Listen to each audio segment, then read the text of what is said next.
नमस्कार, स्वदेश न्यूज देख रहे हैं आप। मैं हूं आपके साथ ऋषभ सोनी और लेकर आया हूं हमारा खास कार्यक्रम, जिसमें आज हम बात करेंगे कांग्रेस के अधिवेशन की। कांग्रेस देश में अपने संगठन को मजबूत और कार्यकर्ताओं को एकजुट करने के लिए एक के बाद एक लगातार बैठकें कर रही है। इस बीच कांग्रेस का राष्ट्रीय अधिवेशन इस बार अहमदाबाद में 8 से 9 अप्रैल तक चला। इस दौरान अधिवेशन में कांग्रेस के राष्ट्रीय अध्यक्ष मल्लिकार्जुन खड़गे, पूर्व अध्यक्ष सोनिया गांधी और लोकसभा के नेता प्रतिपक्ष राहुल गांधी समेत पार्टी के वरिष्ठ नेता अधिवेशन में शामिल हुए। इस अधिवेशन में मुख्य तौर पर राजनीतिक चुनौतियों और भारतीय राजनीति में कांग्रेस के भविष्य की दिशा पर चर्चा की गई। कार्यक्रम में शामिल होने के लिए पूरे देश भर से कांग्रेस के वरिष्ठ नेता अहमदाबाद पहुंचे। तो वहीं छत्तीसगढ़ के पूर्व डिप्टी सीएम टीएस सिंहदेव द्वारा एक बयान दिया गया और बयान में कहा गया, अब एक बार फिर से सुर्खियों का ये बयान विषय बना हुआ है।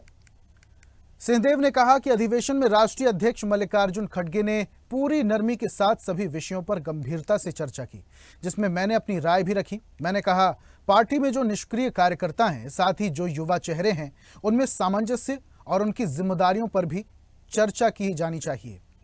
ऐसे लोग जो पार्टी में युवा हैं लेकिन फिर भी निष्क्रिय हैं, उन पर पार्टी को एक्शन लेना चाहिए। वहीं कांग्रेस की अंदरूनी खींचतान पर भाजपा को कांग्रेस को घेरने का एक बार फिर से मौका मिल गया। पहले तो भाजपा से डिप्टी सीएम विजय शर्मा ने राहुल गांधी पर तंज कसा, उसके बाद टीएस सिंहदेव के बयान की वकालत भी की। इतना ही नहीं, डिप्टी सीएम विजय शर्मा ने कांग्रेस को नसीहत देते हुए कहा कि कांग्रेस के नेताओं को सिंहदेव के बयान को गंभीरता से लेना चाहिए। कांग्रेस में बयान को लेकर मचे सियासी घमासान के बीच कांग्रेस प्रदेश अध्यक्ष दीपक बैज ने स्पष्टीकरण देते हुए कहा कि निष्क्रिय लोगों को पार्टी जरूर आराम देगी। बहरहाल, पार्टी को मिल रही लगातार हार से दीपक बैज की भी कार्यशैली पर सवाल उठने लगे हैं। लिहाजा अब कांग्रेस की अंदरूनी सियासत कहां जाकर रुकेगी, ये तो देखने वाली बात होगी। इस विषय पर हम चर्चा करेंगे, लेकिन उससे पहले आपको कुछ बयानबाजियां सुनवा देते हैं। सुनिए बयान। मैं अपनी राय जरूर दे सकता हूं कि खड़गे जी ने सारी चीजें बड़ी नरमी से कही। खास करके वो लोग जो अगर किसी पद में हैं और काम नहीं करते, वो तो अपने से अब जगह कभी छोड़ेंगे ही नहीं। तो ये परफॉर्मेंस बेस्ड असेसमेंट होना चाहिए और उसके आधार पे एक्शन और परिवर्तन खुलेआम होना चाहिए। हाँ, राहुल गांधी जी को हटाना पड़ेगा इनको। काम के मामले में तो वो शून्यता है उनका, और ऐसे और अनेक लोग भी हैं भाई जो गलत काम करते हैं, उनको भी हटाया जाएगा, शायद मैं जो सुनता हूँ। नहीं, टीएस सिंहदेव जी स्वस्थ रहें, ईश्वर कल्याण करें, और वाकई वो मेहनती और काम करने वाले इंसान हैं, इसमें कोई संशय नहीं। देखिए, मेन तो परफॉर्मेंस है, लेकिन उदयपुर संकल्प शिविर में स्पष्ट रूप से कहा गया है कि इस संगठन में युवाओं को ज़्यादा मौका मिलेगा और उसी का नतीजा है कि आने वाला समय में छत्तीसगढ़ में भी युवाओं को ज़्यादा मौका मिलेगा। क्यों नहीं, संगठन में हो या और कहीं पे भी हो, अगर काम नहीं कर पा रहे तो निश्चित रूप से उनको रेस्ट देगी पार्टी। और जो तो दीपक बैज कह रहे हैं कि जो काम नहीं कर पा रहे हैं उन्हें पार्टी अब रेस्ट दे देगी। दूसरी तरफ अब बीजेपी को बैठे बैठाए कांग्रेस को घेरने का मुद्दा मिल गया है। इस पर ज्यादा चर्चा करेंगे। कुछ मेहमान हमारे साथ जुड़ रहे हैं, उनका परिचय आपसे करवाते हैं। बीजेपी प्रवक्ता डॉक्टर गंधर्व पांडे जी हमारे साथ जुड़ रहे हैं। पांडे साहब, बहुत बहुत स्वागत है आपका चर्चा में। और कांग्रेस प्रवक्ता आशीष यादव जी हमारे साथ जुड़ रहे हैं। आशीष जी, आपका भी बहुत बहुत स्वागत है। और चर्चा की शुरुआत में आपसे ही करना चाहूंगा सर। इससे पहले हमने देखा कांग्रेस में कई बार सर फटव्वल की खबरें सामने आई, कुछ भी ठीक नहीं होने की खबरें सामने आई, गुटबाजी की खबरें सामने आई।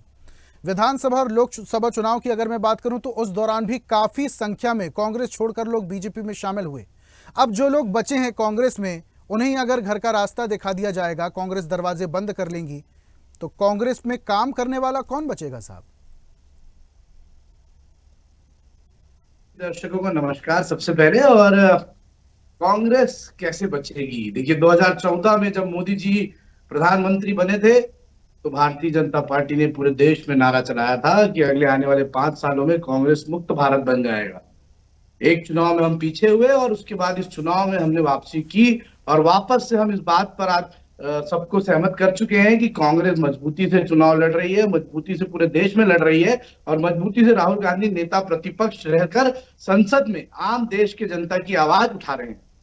आप सोचिए, ये अधिवेशन क्या है? ये अधिवेशन ऐसा तो नहीं है कि पहली बार हो रहा है, ये अधिवेशन लगातार होता आया है, हर साल होता है। और अधिवेशन में ये कांग्रेस परिवार एकजुट इसीलिए होता है कि आने वाले समय पर बेहतर सुझाव दे सके ताकि एक बेहतर कांग्रेस का निर्माण हो सके, और यही वहां किया जा रहा था। और रहे टीएस सिंहदेव जी की बात, टीएस सिंहदेव जी हमारे पूर्व मुख्यमंत्री हैं और बहुत ही सुलझे हुए साफ साफ कहने वाले नेता हैं, और उन्होंने तो साफ मन से कह दिया कि भैया हमारा ये सजेशन था और निश्चित रूप से खड़गे जी इस पे काम करेंगे और ऐसा करना चाहिए कि इनएक्टिव लोगों को साइड करना चाहिए। ये कांग्रेस की स्ट्रैटेजिकल बात है जिसको उन्होंने बताया, और उस पर अगर भारतीय जनता पार्टी सर फुटोवल करने निकल गई है और ये करने निकल गई है कि कांग्रेस के कपड़े फाड़े, तो मुझे बहुत दुख होता है इस बात से। इसीलिए दुख होता है कि सर फुटोवल तो अभी भारतीय जनता पार्टी में छत्तीसगढ़ में चल रहा है कि किसको मंत्री बनाए किसको लेकिन नहीं आशीष बनाए। जी, जो बयानबाजी हो गई है,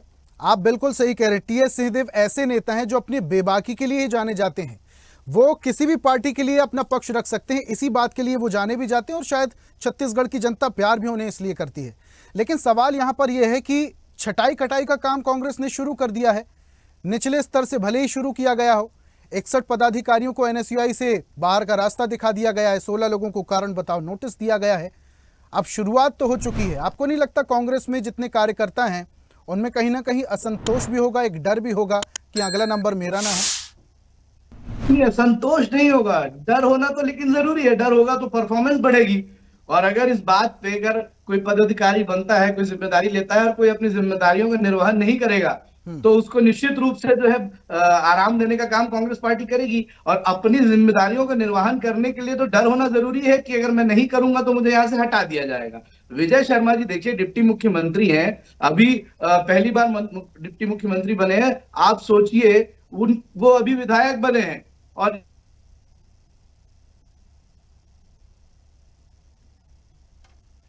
आप ऐसे अगर राजनीति में रहते हुए इतने बड़े पद पर रहने वाले लोगों को, देश के नेता प्रतिपक्ष को अगर इस तरीके की बात कहेंगे तो निश्चित रूप से उनकी पॉलिटिकल मैच्योरिटी को लोग जरूर जज करेंगे।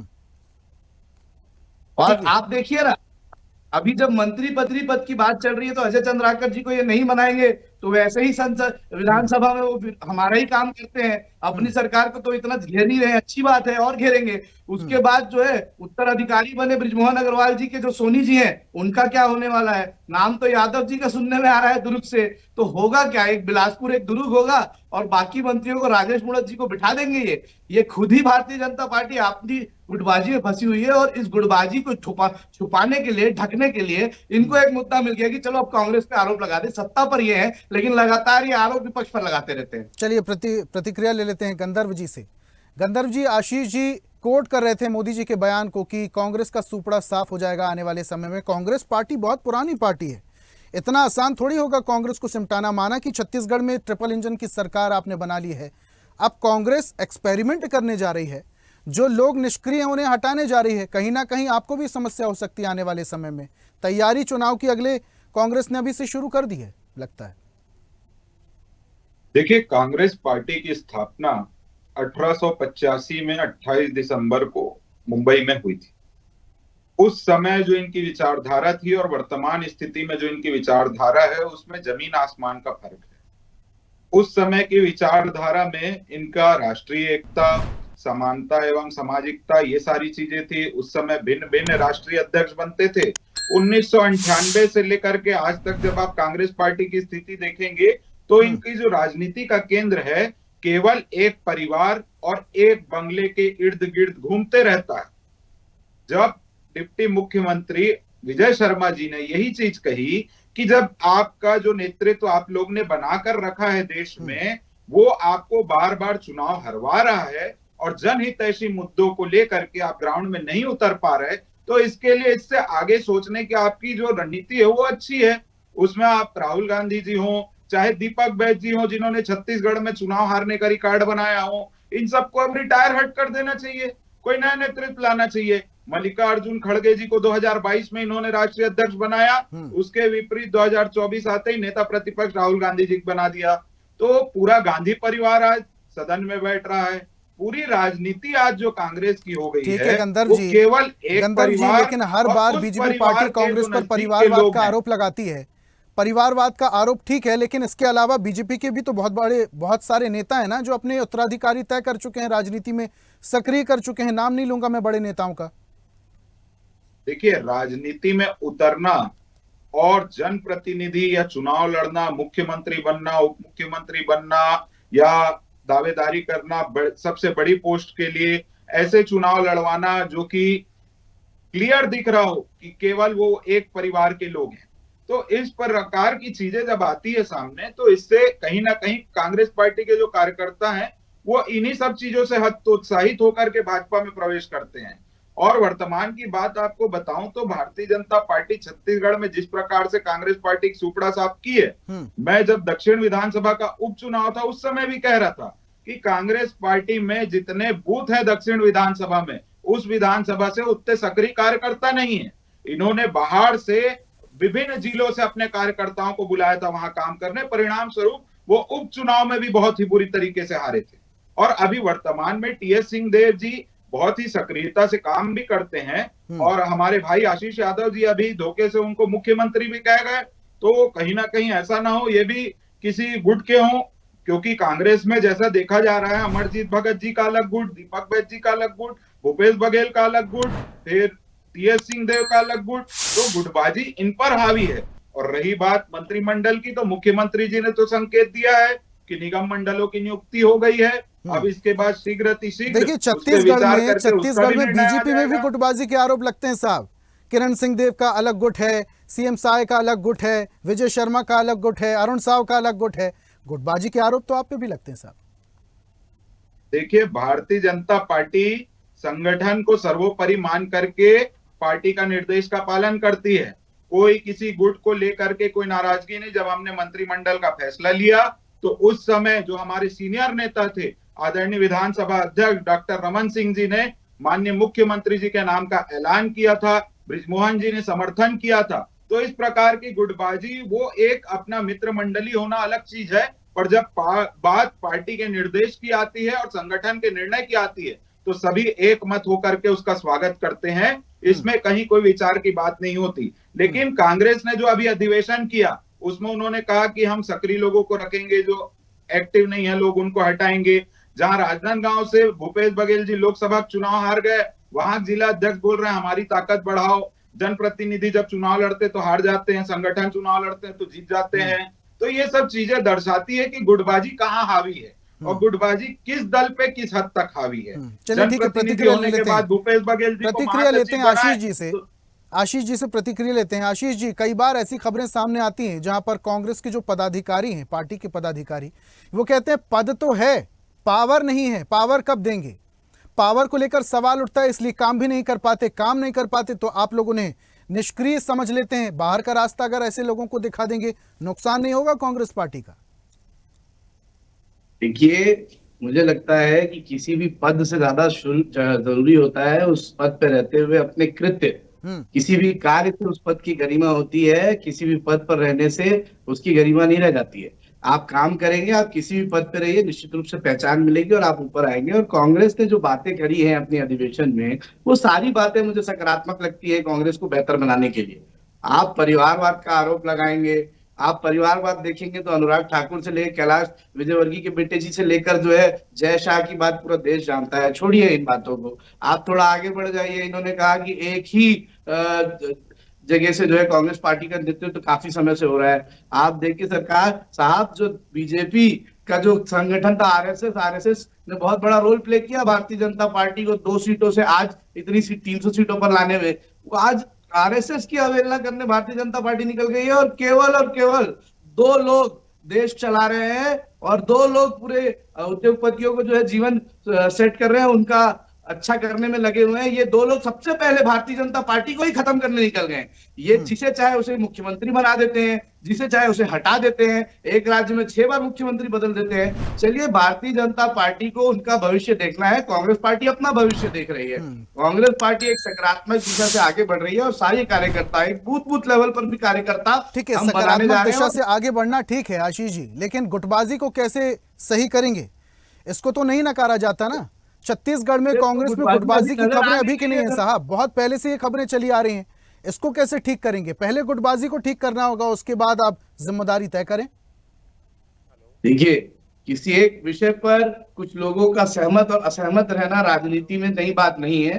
लेकिन गुटबाजी का आरोप तो कांग्रेस अभी अपने ऊपर ले ही नहीं रही कि कांग्रेस एक साथ विपक्ष में काम कर रही है और विपक्ष के हर एक मुद्दे को, विपक्ष की जिम्मेदारी को उठाते हुए आ रही है। जनता से जुड़े हर मुद्दे हम ताकत से उठा रहे हैं और मिलकर उठा रहे हैं। भूपेश बघेल जी के घर इनकी ईडी सीबीआई आई थी तो सबसे पहले टीएस बाबा जी वहां खड़े होकर जो है मीडिया को बता रहे थे कि ये कितना गलत कर रहे हैं और किस तरीके से तानाशाही देश में चल रही है। अभी कांग्रेस एकजुट दिख रही है और इस बात को सकारात्मक रूप से हम लेते हुए आगे बढ़ रहे हैं और पूरे देश में कांग्रेस एकजुट है।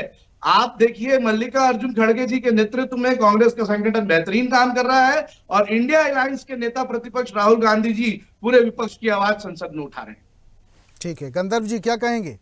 कांग्रेस पार्टी अपना संगठन नेतृत्व मजबूत करने के लिए इन्होंने प्रयास बात कर रही है। की। बानगी अधिवेशन, देखिए अधिवेशन में इन्होंने चर्चा की थी कि ये किस प्रकार महाराष्ट्र, हरियाणा और जम्मू कश्मीर का विधानसभा चुनाव हार गए, क्योंकि ये लोकसभा में वहां जीत गए थे कुछ सीट। फिर उसके बाद इन्होंने रणनीति बनाई कि 2026 में केरल, असम और तमिलनाडु में जो विधानसभा चुनाव है उसमें क्या करेंगे। अभी 2025 में बिहार का भी चुनाव है। ये अपने इंडिया गठबंधन की बैठक लोकसभा चुनाव के बाद कर नहीं पाए हैं। आंतरिक गुटबाजी इनके अंदर इतनी हावी हो चुकी है कि जहां जहां इनको जनता एक बार अपना प्रतिनिधि बना लेती है, अगली बार हाथ जोड़ लेती है कि भैया हो गया, इससे ज्यादा नहीं देख पाएंगे। तो इस प्रकार की चीजें आज कांग्रेस की जो वर्तमान हालत है, चाहे प्रदेश की बात हो, देश की बात हो, कांग्रेस से लोगों का विश्वास पूर्ण रूप से उठ चुका है। अब ये वो कांग्रेस नहीं रही जिसने देश के लिए स्वतंत्रता संग्राम लड़ा था, जिसमें हमारे भी पूर्व के जो बड़े नेता हैं उस कांग्रेस के हिस्सा थे। मैं ये बात को मानता हूं, उस समय कांग्रेस पार्टी एक बड़ी पार्टी थी, उसकी विचारधारा अच्छी थी, उसमें वैसे लोग थे। पर आज के परिप्रेक्ष्य में कांग्रेस पार्टी देश में वो विश्वास गंवा चुकी है, प्रदेश में वो विश्वास गंवा चुकी है।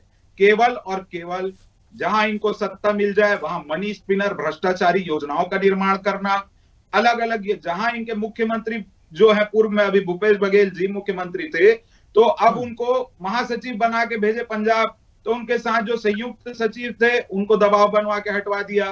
तो जहां जाना वहां पर पावर गेम खेलना और वहां पर अपने संगठन को कमजोर करना, ये काम कांग्रेस पार्टी के लोग कर रहे हैं। हमारी चिंताएं नहीं, हम तो इसमें खुश होते हैं, पर हम देश हित के लिए चाहते हैं कि एक मजबूत विपक्ष के रूप में कांग्रेस पार्टी रहे, ताकि जो जनहित के मुद्दे हैं राजनीतिक गलियारों में, उसको मुखरता से कांग्रेस देश भर में ला सके। ये कैसे मुद्दे उठाते हैं जिसका खुद ये विरोध करते हैं। कभी ये संविधान लेकर के घूमेंगे, इनके पूर्व के जो प्रधानमंत्री रहते हैं वो आरक्षण के लाभार्थियों को द्वितीय दर्जे का नागरिक बोल देते हैं, कोई गधा बोल देता है, और उसके बाद ये देश भर में संविधान यात्रा निकाल लेते हैं। तो इस प्रकार की जो चीजें हैं, इससे अब देश में कांग्रेस पार्टी के ऊपर से पूर्णतः विश्वास कम हो रहा है और इंडिया गठबंधन में भी। चलिए जाते जाते प्रतिक्रिया ले लेते हैं आशीष जी से। वो भी आशीष जी, भरोसा कम हो रहा है। बानगी आपने देख ली, लोकसभा चुनाव, विधानसभा चुनाव, नगरीय निकाय चुनाव, रिजल्ट आपके सामने है। जनता का भरोसा अगर जीतना है तो पार्टी को जमीनी स्तर पर जाकर काम करना होगा। काम करते हैं कार्यकर्ता, और अगर कार्यकर्ताओं को निष्क्रिय बोलकर बाहर का रास्ता दिखा दिया जाएगा तो कैसे काम बनेगा, कैसे एक्शन होगा? देखिए, निश्चित रूप से मैं आपकी बात से सहमत हूं, लेकिन कार्यकर्ता वो कहलाते हैं जो कार्यकर्ता निष्ठावान हो, और कार्यकर्ता वो होते हैं जो पार्टी के लिए मेहनत करते रहें। जो मेहनत कर रहे हैं और कार्यकर्ता है, उनको निकालने की बात तो कोई कर ही नहीं रहा है, ना कभी निकाला जाएगा। कांग्रेस पार्टी के परिवार का हर एक व्यक्ति, हर एक कार्यकर्ता हमारा परिवार का हिस्सा है और जब तक जीवन है तब तक हिस्सा रहेगा। रही भारतीय जनता पार्टी की बात, तो बात भाषणों से और बात सिर्फ आरोप लगाने से नहीं चलती है। जब से देश में केंद्र में मोदी जी की सरकार है, तब से बेरोजगारी की क्या स्थिति है, तब से महंगाई की क्या स्थिति है, तब से डीजल पेट्रोल के रेट्स की क्या स्थिति है, उसके बाद किस तरीके से देश इंडस्ट्रियलाइजेशन में पीछे जा रहा है, किस तरीके से देश जो है कर्जा अपने ऊपर बढ़ाते जा रहा है, किस कर्जे से हम निकले थे और किस लेवल पे देश को कर्जे में लाकर खड़ा कर दिया है केंद्र में। निश्चित रूप से इन सारी बातों को विपक्ष उठा रहा है और विपक्ष मजबूती से जनता के बीच जा रहा है, और विपक्ष की कमी बिल्कुल गंधर्व पांडे जी आपको नहीं मिलेगी। और आप निश्चित रूप से, मैं आपको कह रहा हूं कि ऐसा विपक्ष आपको मिला है कि निश्चित रूप से आपको ही मौका देगा कि आप भी विपक्ष में रहें और मुखरता से फिर आप अपनी बातों को कह सकें। देश में जातिवाद, धर्म, ये सबको हटाकर देश में विकास। आशीष जी, गंधर्व जी को आप इनवाइट कर रहे हैं, लेकिन कांग्रेस के बहुत सारे कार्यकर्ता हैं जो कांग्रेस को छोड़कर बीजेपी में शामिल हो गए हैं। शायद उनको भी इनवाइट करते तो ये स्थिति नहीं बनती। खैर चलिए ठीक है, ये बहस तो चलती रहेगी। आशीष जी बहुत बहुत शुक्रिया हमारे साथ जुड़ने के लिए। गंधर्व जी आपका भी बहुत बहुत शुक्रिया हमारे साथ जुड़ने के लिए, चर्चा में शामिल होने के लिए। आज हम बात कर रहे थे कांग्रेस के अधिवेशन की। अधिवेशन में बयानबाजी हुई तो अब छत्तीसगढ़ में राजनीति भी हो रही है। अब ये राजनीति, ये बयानबाजी क्या असर लाएगी, कांग्रेस का पलड़ा कैसा भारी होगा, संगठन कितना मजबूत होगा, ये आने वाला वक्त बताएगा। मुझे दीजिए इजाजत, देखते रहिए स्वदेश न्यूज। नमस्कार। ताजा खबरों के लिए लाइक, फॉलो और YouTube पर सब्सक्राइब कर बेल आइकन दबाएं। साथ ही ताजा अपडेट्स के लिए स्वदेशलाइव.com पर विजिट करें।